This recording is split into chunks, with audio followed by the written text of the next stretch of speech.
Good morning, everyone. As you all know, we are doing the poem To His Coy Mistress by Andrew Marvell. In the previous video, we had done an introduction and summary of the poem and a little bit about the meter, rhyme scheme, alliteration, that is, figures of speech, etc.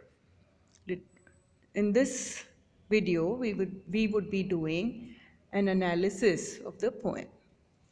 Let me begin by reading the poem. To his coy mistress. Had we but world enough and time, this coyness lady were no crime.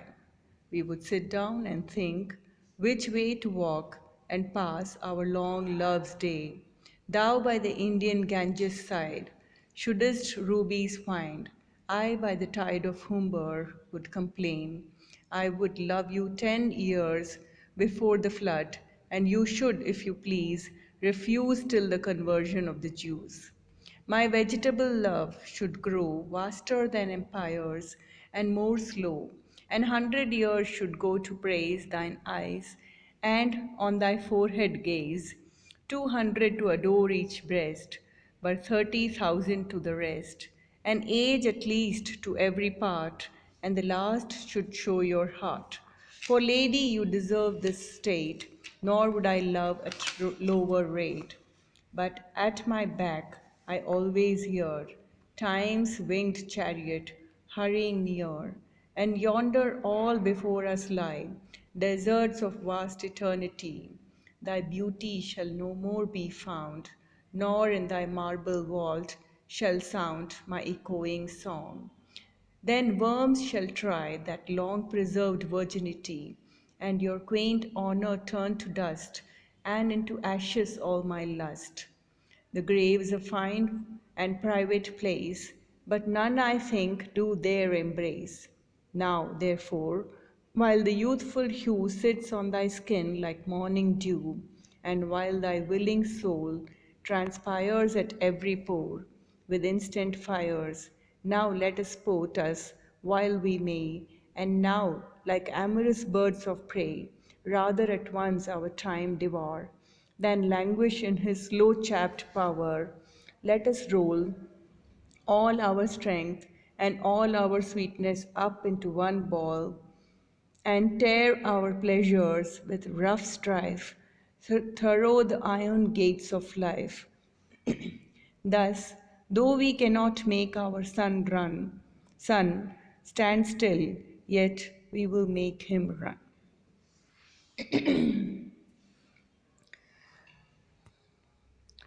To His Coy Mistress has been rightly lauded as a small masterpiece of a poem,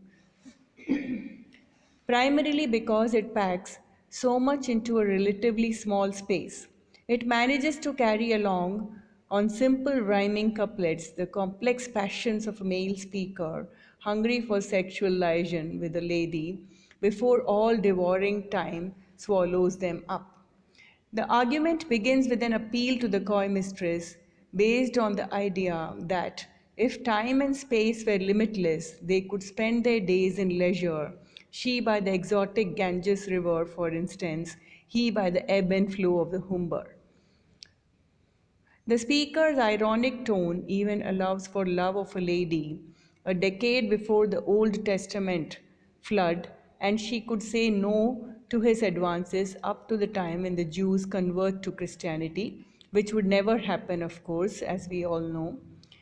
This tongue in cheek allusion to religious notions of the conversion of Jews and the flood in the Old Testament, the religious notions of the end of the world, plus the underlying urges for physical intimacy, have been too much for certain Christian groups and others in modern times.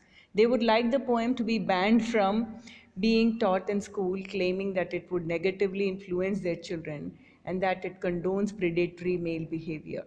Yet, as it has been prescribed, we have to do it. Years he would spend growing his love like a vegetable grows slowly, rooted and strong in the earth. And he could bide his time admiring her physical beauty, her eyes, her forehead, and other parts. This imaginary scenario is a clever and slightly ludicrous setup He is clearly in awe of her body and totally wants her heart.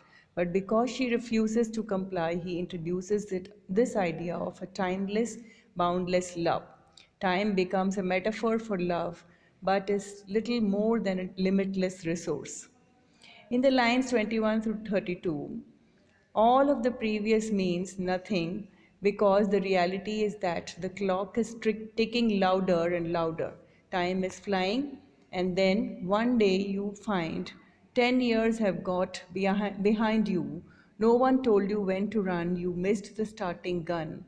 Don't look over your shoulder, don't look ahead either, because there is a vast desert, eternity.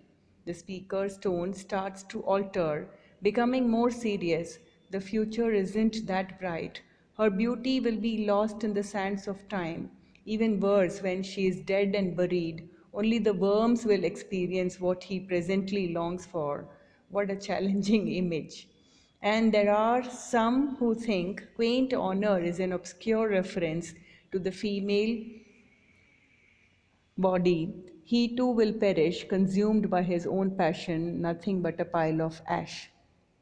The last couplet of this section is perhaps the most quoted and puts a seal on the message, let's make love while we are still alive. Lines 33 to 46.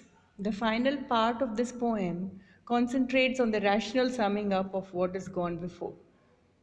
The first two words, now therefore, it's as if the speaker is saying, look, I've given you two quite valid reasons for you to succumb. Consequently, to this final effort will make you see sense. And the speaker has clearly thrown out the fantasies and wishes of the previous scenes. Gone are space and time and death. In their place is all consuming present. Just look at the use of the word now, three times in line 33 and to 38, suggesting that the speaker cannot wait a second longer for his postponed fulfillment. The emphasis is on the physical skin, sport, roll, and tear, the language being tinged with aggression and forceful energy. Line 34 is also a controversial line. And as the lines progress, the intensity increases, the passion starts to burn, and when the images of two birds of prey emerge, devouring time instead of the other way round, the reader is surely taken beyond mere pleasures of flesh. Some think the poet is using the symbols of alchemy to express deep lying sexual chemistry implied in the second unusual image, that of a ball of sweetness, to signify the union of male and female. The iron gates could well be the barrier, the threshold, the gate through which the speaker wishes to emerge. He sets the imperative, if they come together, then who knows what will happen? Common sense and logic of time will no longer dictate their lives. This much for today. Thank you.